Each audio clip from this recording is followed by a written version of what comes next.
Buenos días para todos y para todas. Feliz inicio de mes, el mes número 8, el mes de agosto. Para nuestro país hoy comienzan las fiestas patronales en el área de San Salvador, del 1 al 6 de agosto. Hoy se va a extender hasta el 7, domingo 7. En el día a día de nuestro programa vamos a encontrarnos ahora a Monseñor Romero en la homilía que comenzamos ya, llevamos 2 segmentos de esta homilía del 17 de junio de 1979.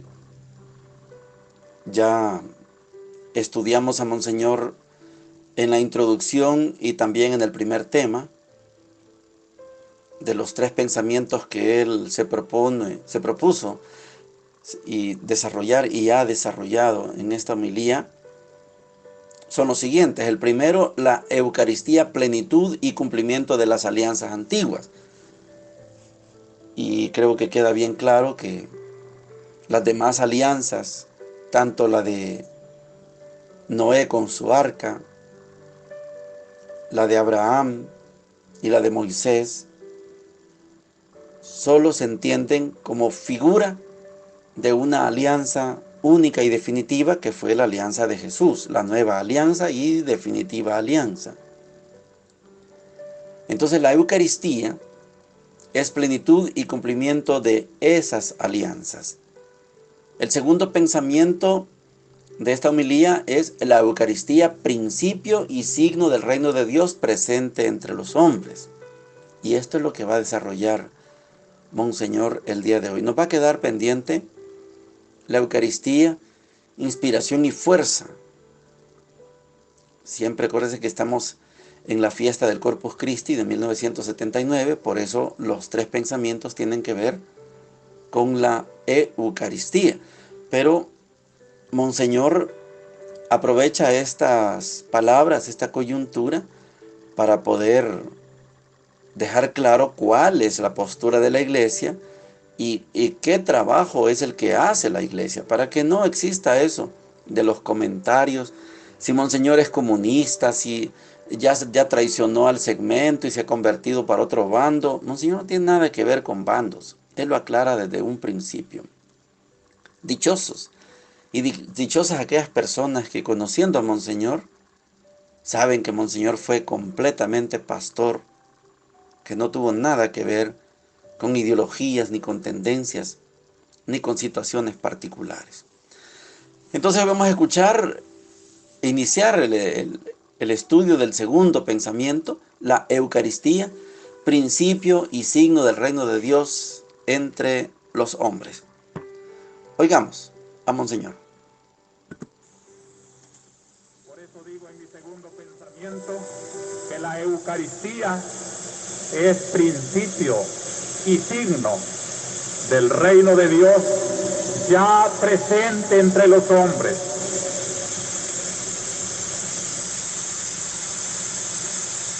La Eucaristía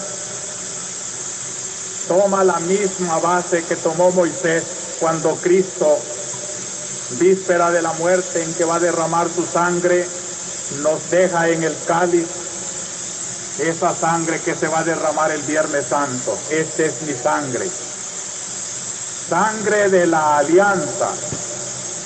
Ahora ya no se trata de un depósito de sangre de animales.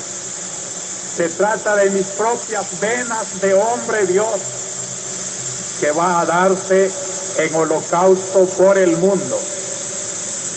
Lo llama la epístola de hoy el mediador de la nueva alianza. Y en la misa recogemos, qué hermoso pensamiento, esta realidad católica. Cada misa de cada domingo que venimos es a recoger en el cáliz de nuestro altar todo el amor, todo el dolor, todo el mérito, todo el sacrificio de Cristo, que evocando los holocaustos inútiles de la antigüedad, le da eficacia de redención a su sacrificio de la cruz. Haced esto en mi memoria. Y qué gusto me da decirle al Señor, mira, Señor, ¿cuántos te recuerdan? Mira esta catedral llena. Mira las muchas iglesias de la diócesis y del mundo, hasta en las humildes ermitas, grupos de gente que van a misa. Hoy que venía para la catedral, salían de San José de la Montaña para todos los caminos, grupitos de gente. Y me venía la emoción de pensar esto que estoy diciendo aquí. Esta gente ha ido a contactarse con el signo y el principio de un mundo nuevo, un reino de Dios que solo lo vive el católico que tiene fe verdadera en el Cristo Redentor. La Eucaristía es presencia del misterio pascual de Cristo. Cuando el sacerdote levanta la hostia y dice, este es el sacramento de nuestra fe, ustedes responden porque así lo sienten, anunciamos su muerte, proclamamos su resurrección. Esta es la Eucaristía, anuncio de la muerte del Señor, proclamación de su vida eterna, optimismo de unos hombres y de unas mujeres que saben que están siguiendo aún en medio de la oscuridad y de la confusión de nuestra historia, la luz luminosa de Cristo, vida eterna. Cristo, una vez resucitado, ha puesto en el mundo el germen de un mundo nuevo.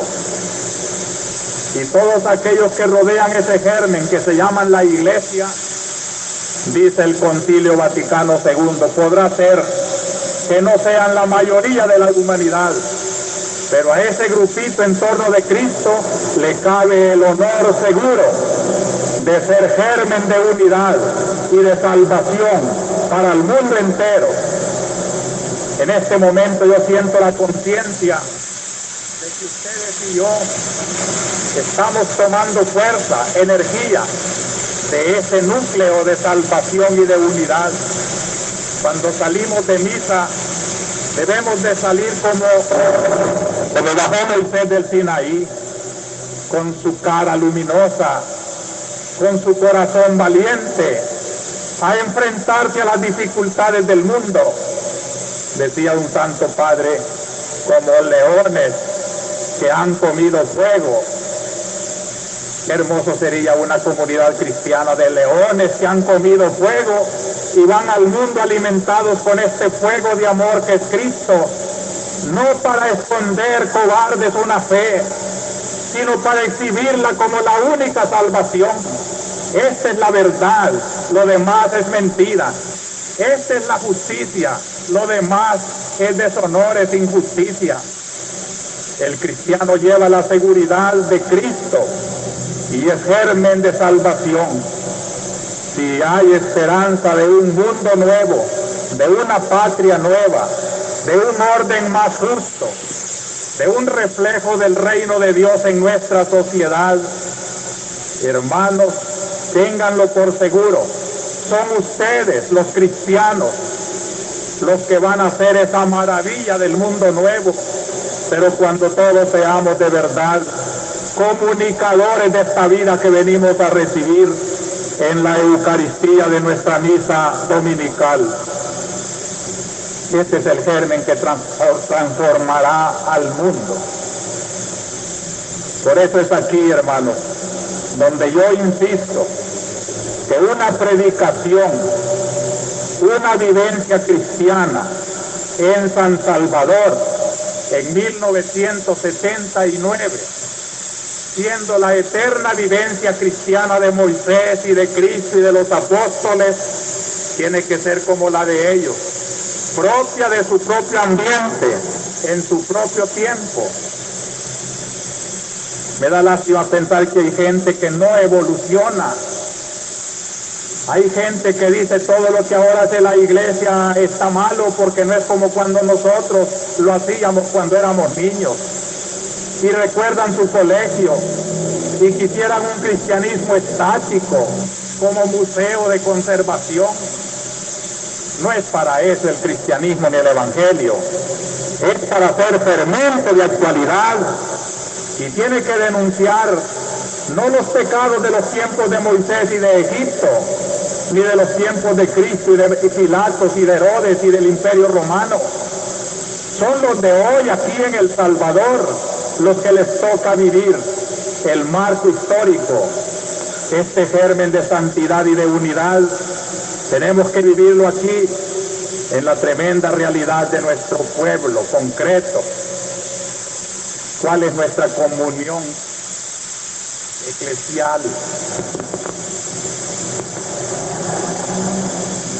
Recibí un telegrama de Las Flores, de Chalatenango, y el párroco me dice el viernes: Corpus ayer concurridísimo,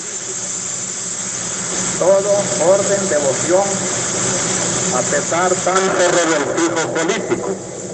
Campesinado conserva antigua fe, arraigadas devociones, gracias a Dios. Saludo atentísimo. Diría yo que así como en Las Flores, el jueves en varias poblaciones y hoy es domingo cuando se traslada el Corpus aquí en Catedral a las 4 de la tarde, veremos el grupo cristiano reunido en torno de la Eucaristía. Es consolador saber que el domingo la misa llena nuestros templos en todas partes. Y alguien me decía que hoy han concurrido más gentes a la iglesia en estos tiempos, lo cual lo cito para decirles que esta comunidad de la arquidiócesis va teniendo detalles que, así como las personas se distinguen unas de otras, tienen su fisonomía propia. Nuestra arquidiócesis tiene que tener en el conjunto de las diócesis del mundo una fisonomía también propia que hemos de cultivar. El jueves de esta semana celebra su onomástico Monseñor Luis Chávez y González, una figura de nuestra fisonomía arquidiocesana. 37 años de arzobispo, nos deja una herencia que son ustedes, su fe, su amor a Cristo. Agradezcámosle al Señor y cultivemos esa herencia.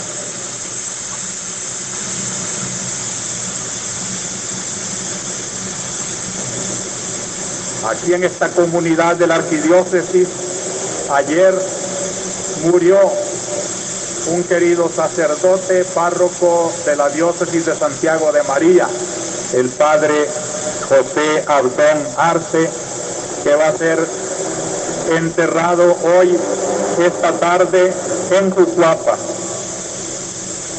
En las diversas comunidades ha habido también significativas fechas.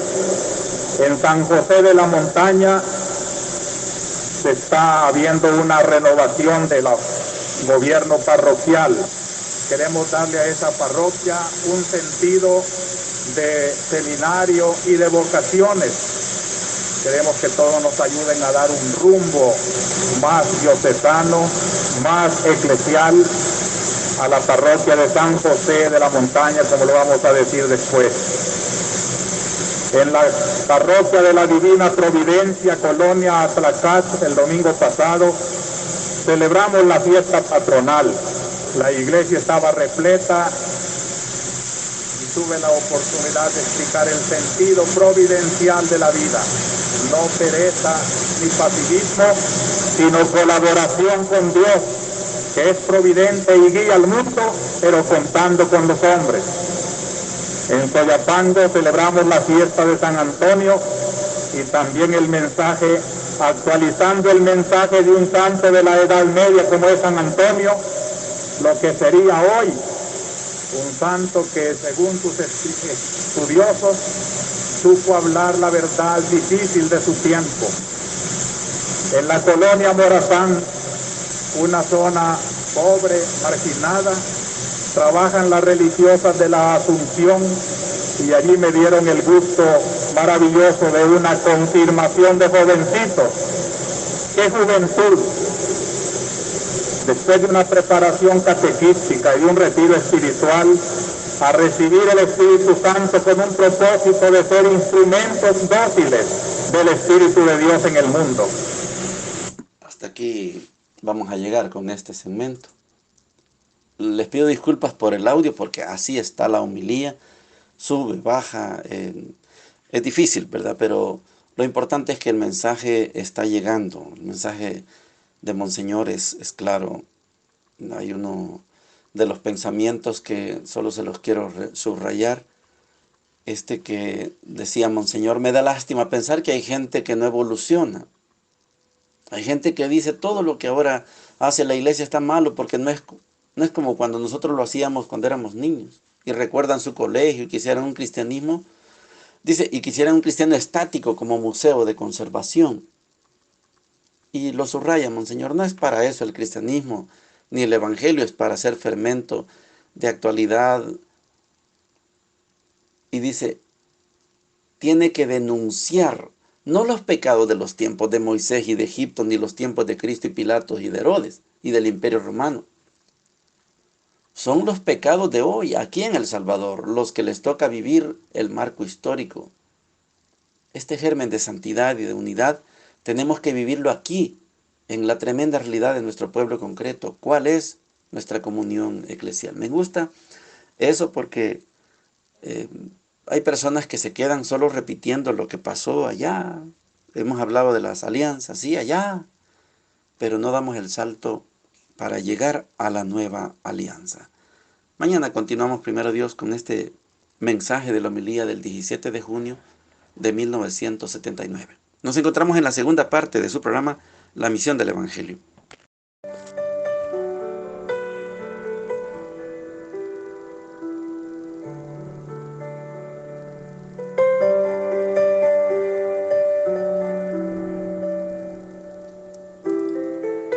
Bienvenidos, bienvenidas a la segunda parte de su programa, La Misión del Evangelio. Transmitiendo a través de Radio Latinoamericano, Radio La Chivaza, Radio Cristo Salvador y Radio Vicentina. Vamos a meternos ahora en una realidad dura para Jeremías en la primera parte, dura para Jesús en el Evangelio. Y todo tiene que ver con quién habla de parte de Dios y quién no habla de parte de Dios. Vamos a leer Jeremías capítulo 28, del 1 al 17. Dice lo siguiente: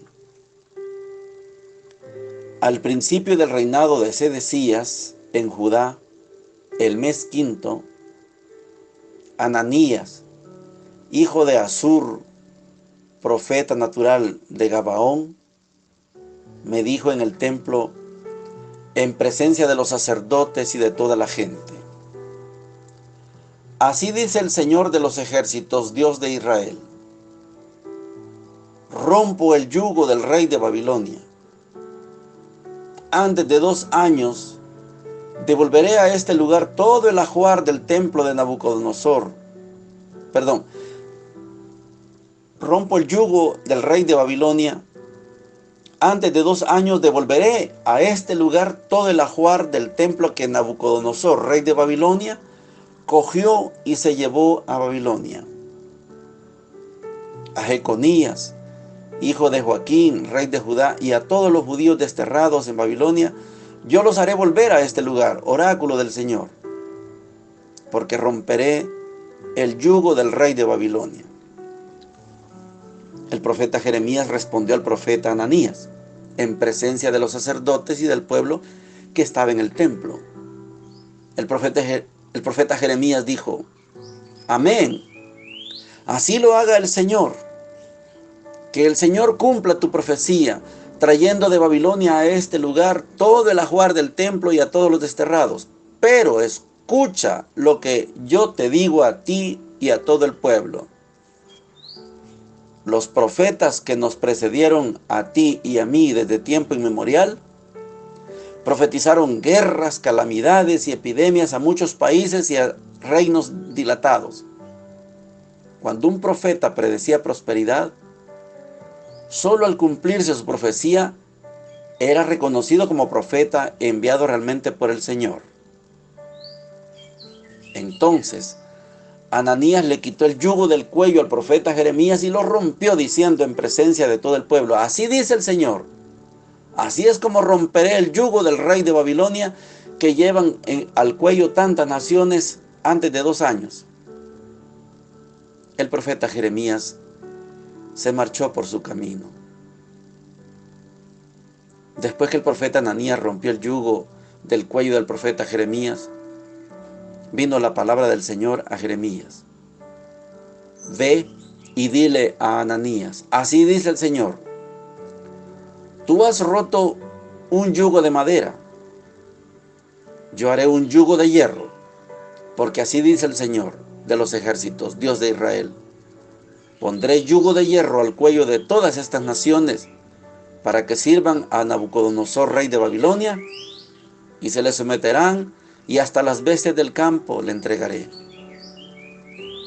El profeta Jeremías dijo a Ananías, profeta: escúchame, Ananías, el Señor no te ha enviado, y tú has inducido a este pueblo a una falsa confianza. Por eso, así dice el Señor: mira, yo te echaré de la superficie de la tierra. Este año morirás, porque has predicado rebelión contra el Señor. Y el profeta Ananías murió aquel mismo año, el 7º mes. Palabra de Dios. Te alabamos, Señor. Jeremías tuvo que confrontar a ese profeta Ananías. Vamos a ver, ¿quién es el enviado por Dios? ¿Ananías o Jeremías? Ananías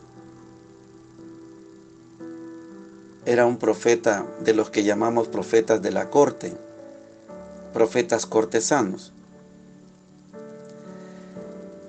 Quiero aclarar que ayer fue el día 31 de julio, y es el día reconocido en el país como el Día de los Periodistas y las Periodistas. Quiero aclarar que yo no quise saludar ayer a los periodistas porque no me gusta el periodismo que están haciendo en el país. No me gusta. Hay periodistas a favor del gobierno, periodistas en contra del gobierno. No conozco un periodismo independiente. Por eso no lo quise saludar. Y me perdonan los periodistas que escuchan este programa. No me gusta, porque el periodismo es otra cosa. Hace unos años acompañé a un grupo de gente que estaban haciendo su tesis de periodismo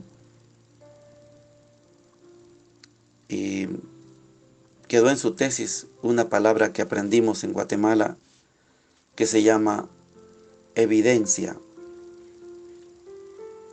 El verdadero periodismo es evidente. El verdadero periodismo es el que está cerca del hecho, se acerca al hecho para describir el hecho. El periodista no es aquel que dice lo que la gente quiere oír. Eso no es el periodismo.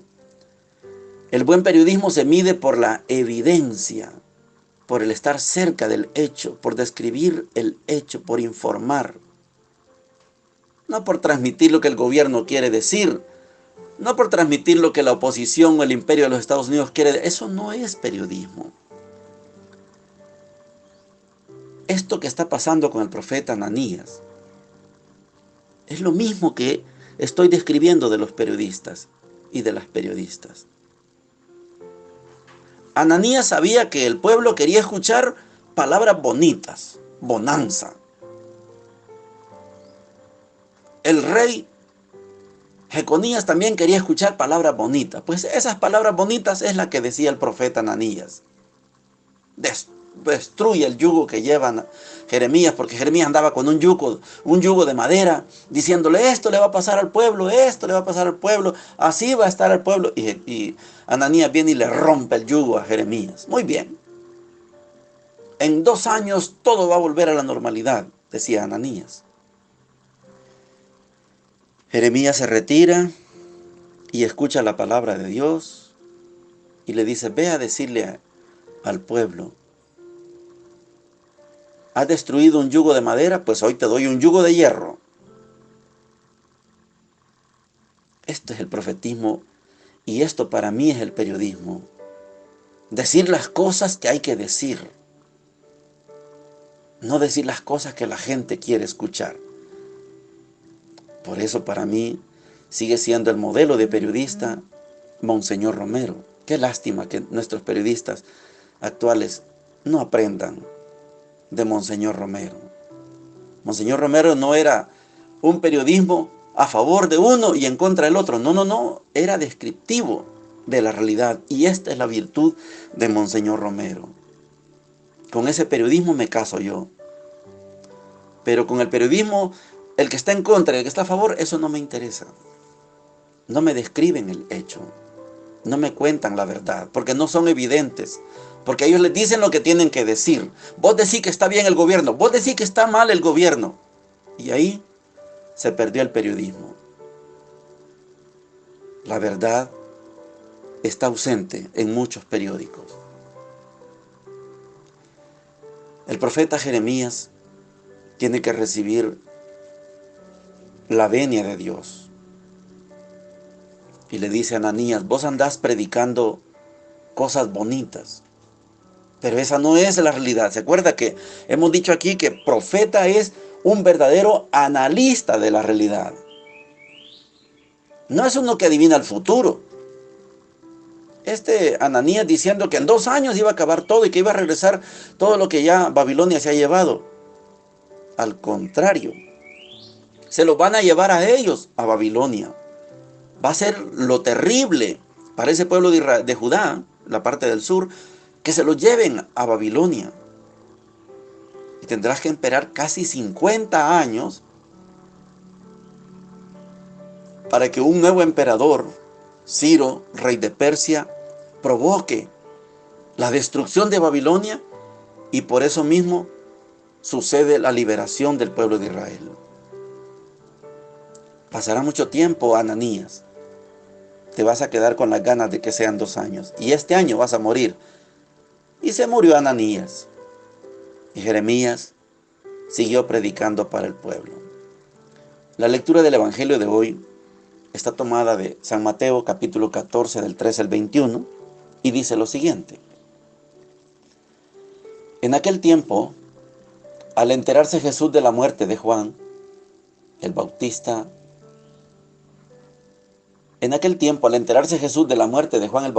se marchó de ahí en barca a un sitio tranquilo y apartado.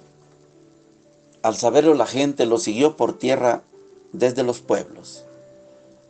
Al desembarcar, vio Jesús el gentío, le dio lástima y curó a los enfermos.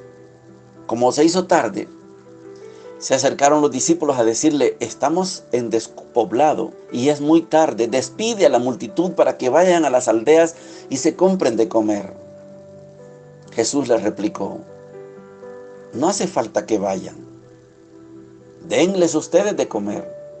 Ellos le replicaron: si aquí no tenemos más que 5 panes y 2 peces. Les dijo: tráiganmelos.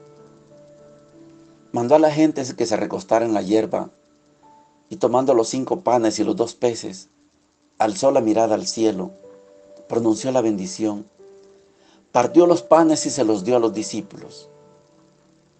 Los discípulos se los dieron a la gente. Comieron todos hasta quedar satisfechos y recogieron 12 canastos llenos de sobras.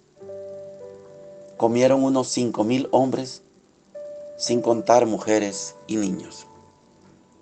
Palabra del Señor. Gloria y honor a ti, Señor Jesús.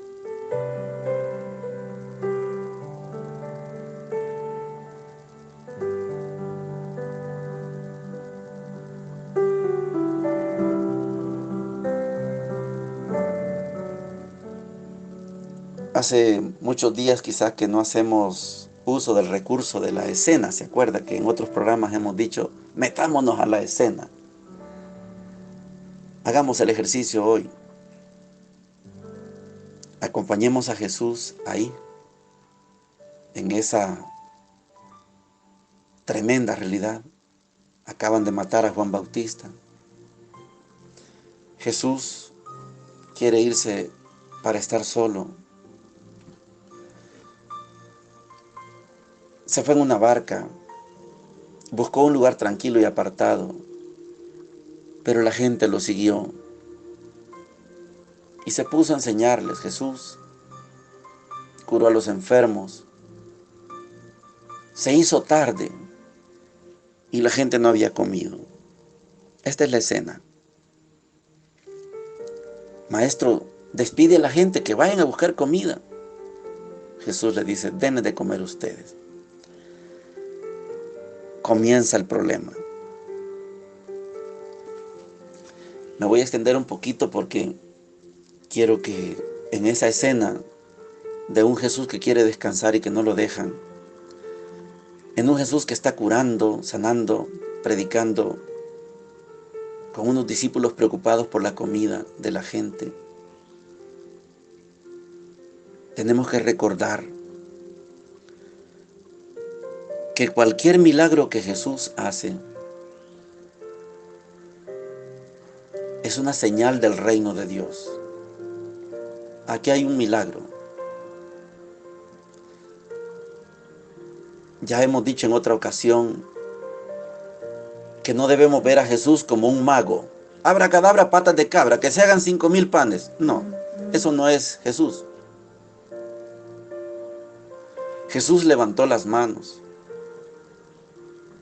dio gracias, lo bendijo y se lo dio a los discípulos. Jesús mira al cielo, pronuncia la bendición, partió los panes y se los dio a los discípulos. Los discípulos se lo dieron a la gente. Sucedió un milagro. Todos comieron. Si quieren, ustedes sigan creyendo que Jesús, de 5 panes y 2 peces, hizo comida para 5,000 hombres más las mujeres y los niños. Si ustedes quieren, sigan creyendo en eso. Este programa no es fundamentalista. Gustavo Gutiérrez, fundador de la Teología de la Liberación, enseña que este milagro, más que abracadabra, patas de cabra, que se hagan 7,000 panes o 5,000 panes, más que eso, Jesús introduce en el ambiente la cultura del compartir. Este es un verdadero milagro. En un mundo capitalista que estudiamos ayer, al hombre que había tenido una gran cosecha y lo que decidió fue hacer graneros más grandes, eso es el capitalismo. Gente que tiene éxito y entonces tiene mucho dinero y sigue teniendo dinero y pone otra empresa y tiene más dinero y más dinero. Y el Papa anteayer y ayer en el Vaticano decía: ¿qué quieres? ¿Tener muchas cuentas en tu banco o mucha gente feliz a tu alrededor? Vos decidís. Este es el reino de Dios. Jesús introduce la cultura del compartir.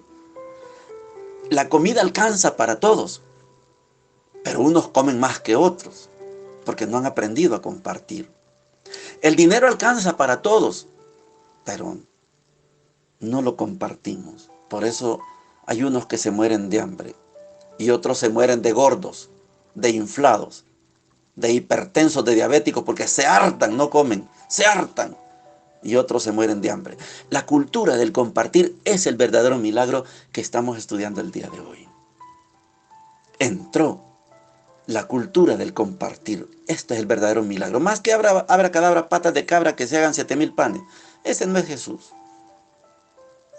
Pero sí cuando dice, aquí hay 5 panes y 2 peces. Los bendijo y les dijo, compártanlo. Y todos hicieron lo mismo. Y ahí está el milagro. La comida alcanzó para todos. Vamos a seguir estudiando este tema. Yo sé que no están de acuerdo muchos de ustedes, pero no les puedo decir otra cosa porque yo para eso fui a estudiar. Y no estudié para engañar gente, ni para predicarles conformismo, ni un Jesús milagrero. Nah, ese no es el Jesús que yo predico. Vamos a despedirnos con una canción que hace referencia precisamente a esos 5 panes. Bendiciones para todos y todas.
La noticia, Jesús se alejó de allí, caminó hacia un lugar alejado de la gente, pero el pueblo se enteró y lo siguieron también. Jesús tuvo compasión, todos llegan hasta Él. Con 5 panes y 2 peces que tenía, miró hacia el cielo, los bendijo ante el Señor. Y los discípulos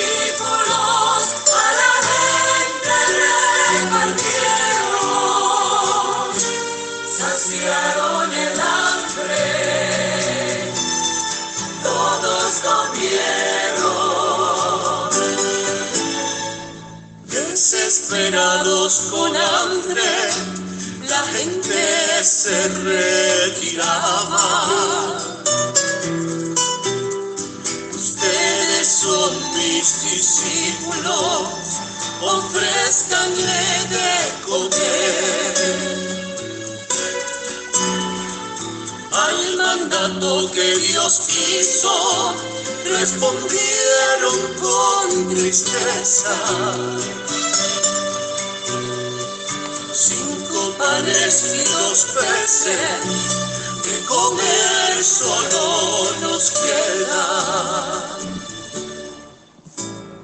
Que nuestras obras reflejen la presencia del Señor. Imitemos su bondad, amor y su compasión. Ayúdenos demos al hambriento y al que está en necesidad. Con el ejemplo que él dio al multiplicar el pan, con 5 panes y 2 peces que tenía, miró hacia el cielo, los bendijo ante el Señor, y los discípulos a la gente repartieron, saciaron el hambre, todos comieron, todos comieron, todos comieron.